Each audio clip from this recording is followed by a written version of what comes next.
This is the accidental part 2 on how XRP and XDC are actually tokenizing gold right now, and how that can be expanded to how XRP can be implemented with all of their relationships with the Brics countries to potentially work with a gold-backed CBDC or a gold-backed currency.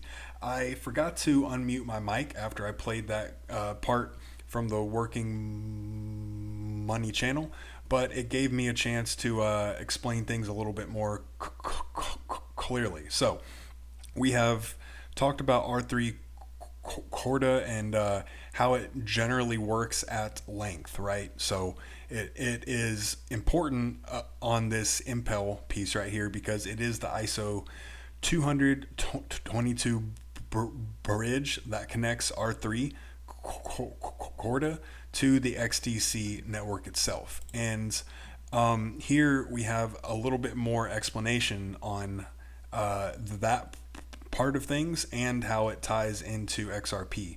Can settle with digital assets, including XRP, and then just R3's Corda. What's the difference if you can, if there is any difference? Yeah, well, so apparently what they had started that was really announced back in December 2018, I want to Correct. say, Mm-hmm. and it's a very similar concept to what Impel brings to market. It's about moving digital assets onto the R3 Corda platform to the Corda apps, and then off again back onto the blockchain. So it's a very similar concept. Unfortunately or fortunately, that implementation did not gain traction. And really, to be frank, I think it was still quite early on adoption at the time, as it was. They were really forerunners in their thinking. Unfortunately for them, it just did not work out.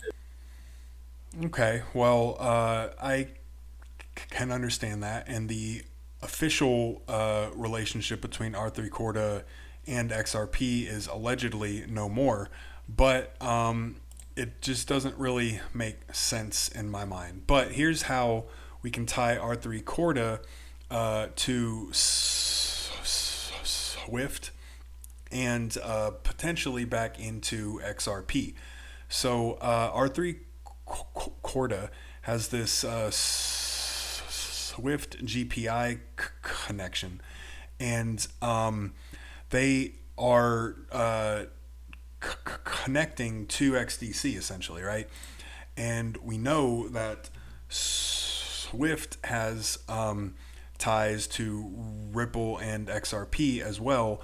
I would say that it's the most obvious with ISO 222, but they have been tangentially working together for a while, and it all comes back to SBI R3 with XDC and XRP being connected to the SBI side and the R3 side respectively.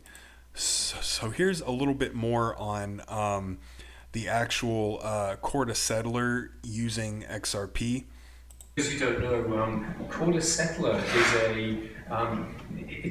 it's an attempt to make it easier to settle payments from Corda applications, even if there is not cash on ledger. So people talk in the future about central bank digital currencies, and they talk about having real money on the ledger.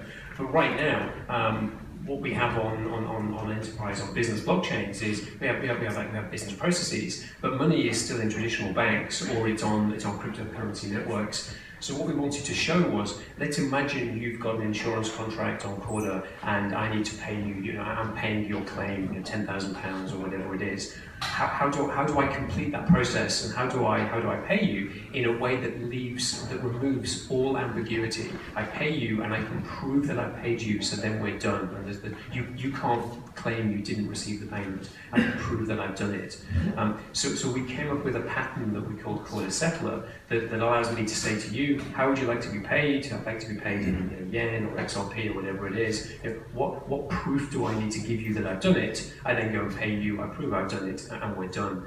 And that's quite boring. It's really useful, but and it's interesting for me. But I think a lot of people don't get excited by it. And yet, I think it's a really important pattern. So the first version we did, and I think it did excite a lot of people. We said, well, you know what? If we just did it with a traditional bank, maybe it wouldn't be that interesting. So I think we surprised a lot of people. And the first integration we did, that I think really captured people's imagination, was to say, here's how you can settle if the recipient wants to receive XRP. So we showed how Corda could talk to the XRP network, and we did it on the test network, and we showed how you could send that to the other side and prove that you've done it. We've since subsequently started work on a second integration to Swift's GPI. So now we have an example of doing it with a modern cryptocurrency network and also with a traditional banking rail. So and it's open source, so anybody can add any other ones. But I agree. Are there?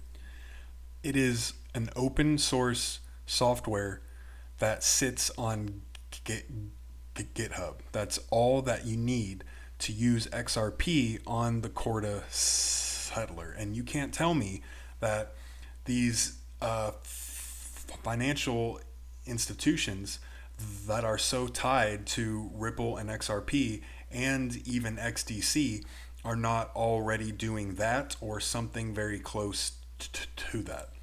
So here we have more talk of the crossover between R3 Corda and XRP. This is in the UAE, and that called out Corda and Hyperledger for cross-border settlements.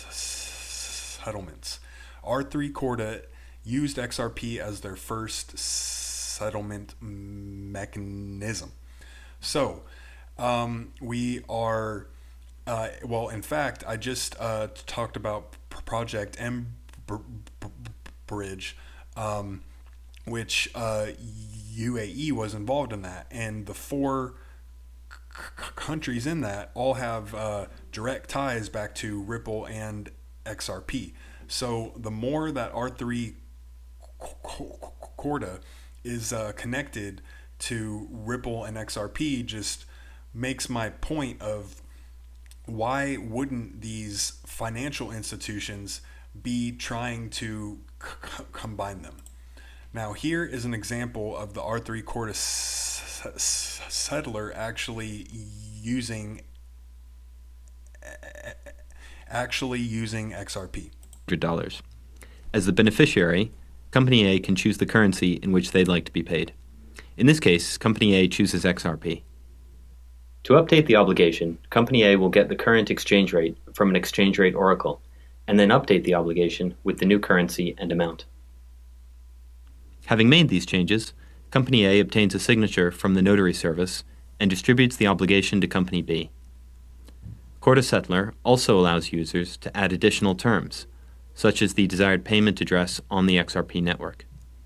Company A updates the obligation again and distributes it. Company B is now ready to settle this obligation, and so initiates a transaction from their XRP node. This obligation can be settled in one or many transactions.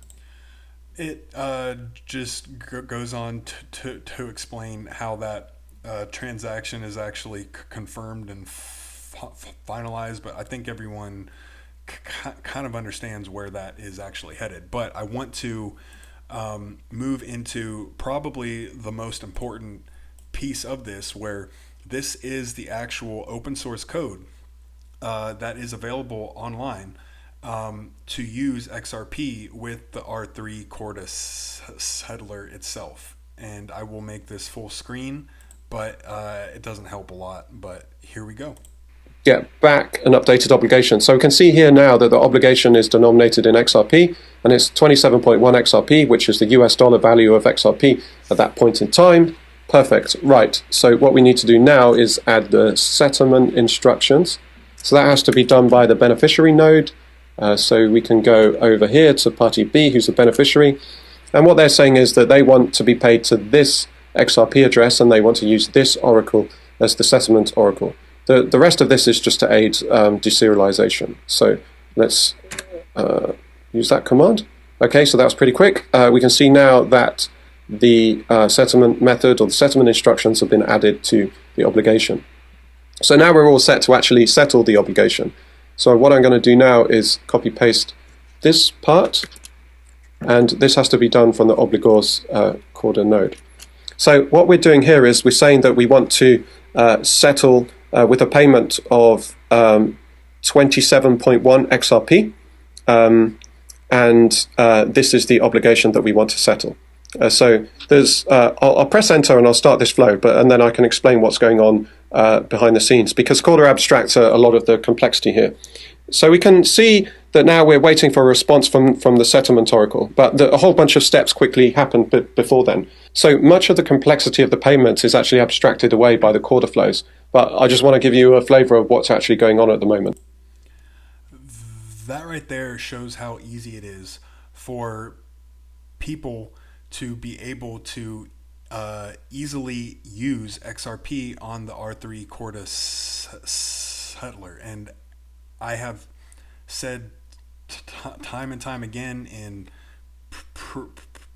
previous explanations and in here as well, that why wouldn't these financial institutions who are so tied to XRP and XDC, why wouldn't they want to be able to use the advantages of not only the two different crypto technologies and all of the platforms that each of those currently have, but then combine them to truly tap into the power and the value of the Ripple partnerships and the experience and the platforms and the smart contracts that XDC has right now. So it all comes back to the ties between XRP and XDC by way of R3 Corda, and we are talking about current use cases of actually tokenizing gold, tokenizing commodities, tokenizing assets. And if we can show that XDC and XRP are tied to the same financial institutions that want to actually perform this, like Brics, then I don't see how we can honestly sit here and say that XDC and XRP are not being used together.